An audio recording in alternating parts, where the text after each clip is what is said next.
300 টাকার স্ট্যাম্প নিয়ে আসেন, হাসিনা দেশে ফিরবে না, আর ফিরলেও সিংহাসনের জন্য ফিরবে না। এই কথাটার অর্থ কি প্রিয় দর্শক? আমি এই কথাটার মানে বলেছি, হাসিনার এখন বয়স কত?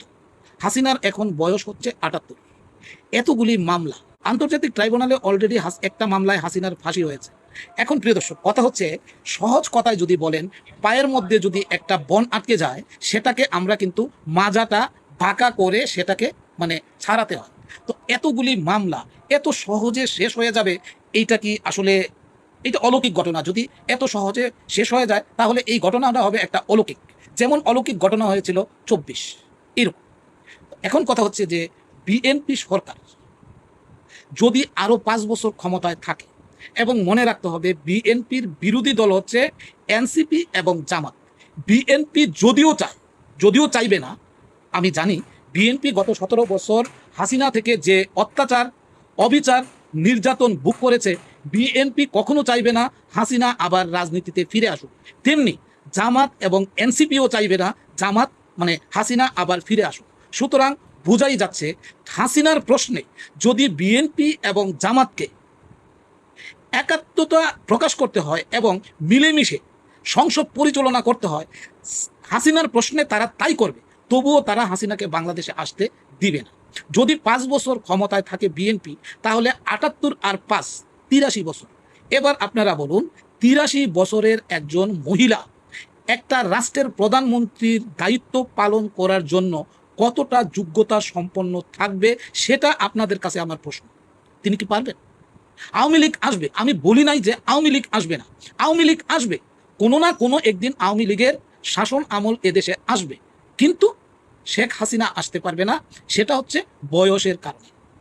বিএনপি 17 বছর পরে ক্ষমতায় এসেছে। খালেদা জিয়া কি ক্ষমতায় বসেছে? বয়স তাকে বসতে দিয়েছে? দেয়নি। যদি আল্লাহ রাব্বুল আলামিন চান, তো হাসিনার যদি সেই রকম অ্যাবিলিটি থাকে এবং ক্যাপাবিলিটি থাকে, 84 বছর 85 বছর পর রাষ্ট্র ক্ষমতায় বসে রাষ্ট্র ক্ষমতার মতন এমন একটা ইম্পর্টেন্ট বিষয় হ্যান্ডেল করার মতো ওনার যদি স্মৃতি শক্তিটুকু আল্লাহ রাখেন, তাহলে বসবেন। আর যদি না রাখেন, তাহলে এটার গ্যারান্টি কোথায়? আমি শুধু এই কথাটাই বলেছি। আরেকটা কথা বলেছি যে খালেদা তো সিংহাসনে বসতে পারে নাই, কিন্তু দেখুন খালেদা জিয়া কিন্তু ঘৃণিত না। খালেদা জিয়া আপুসহীন নেত্রীর একটা উপাধি পেয়েছেন। খালেদা জিয়া মৃত্যু সম্মানের সাথে হয়েছে, ওনার জানাজা সম্মানের সাথে হয়েছে। আর 24-এর 5ই আগস্ট হাসিনা সরকার এই যে একটা আন্দোলনের মাধ্যমে ভারতে পালিয়ে গিয়ে মানুষের মন থেকে উঠে গেছেন। কয়জন মানুষ, বিশেষ করে আওয়ামী লীগ ছাড়া কয়জন মানুষ হাসিনাকে পছন্দ করে?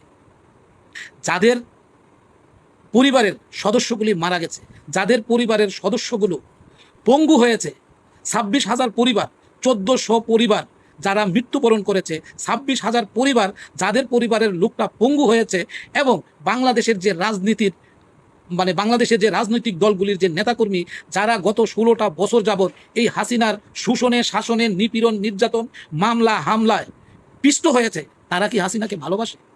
হাসিনা মারা গেলে কি তারা সেটা খালেদা জিয়ার মতো নিবে না।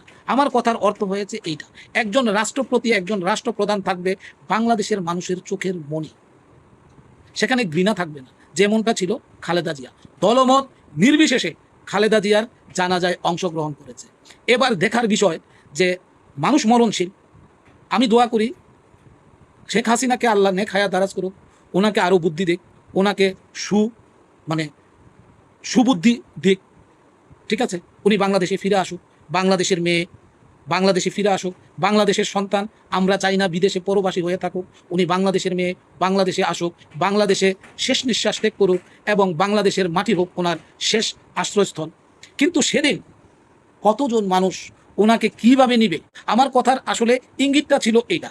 75 সম্পর্কে শেখ হাসিনা একটা কথা বলছে যে এত নেতা, এত বড় সংগঠন, শেখ মুজিব মারা যাওয়ার পরে মাত্র 17 জন মানুষ জানাজায় অংশগ্রহণ করে। একটা মানুষ সেদিন আগায় আসে নাই। কারফিউ কয়জন মানুষ মারতো রে ভাই? এই যে 24-এ কারফিউ দিছে, কয়জন মানুষ মারছে? এত বড় সংগঠন। আরে ভাই, অনেক জায়গায় তো কি জানাজা কয়, এটারে কি জানাজা এই মুহূর্তে ভুলে গেছি, যে জানাজা হয়, এই জানাজা তো হয় নাই, গাইবি জানাজাও তো করে নাই বঙ্গবন্ধুর জন্য। আচ্ছা, এবার আসেন 24-এ।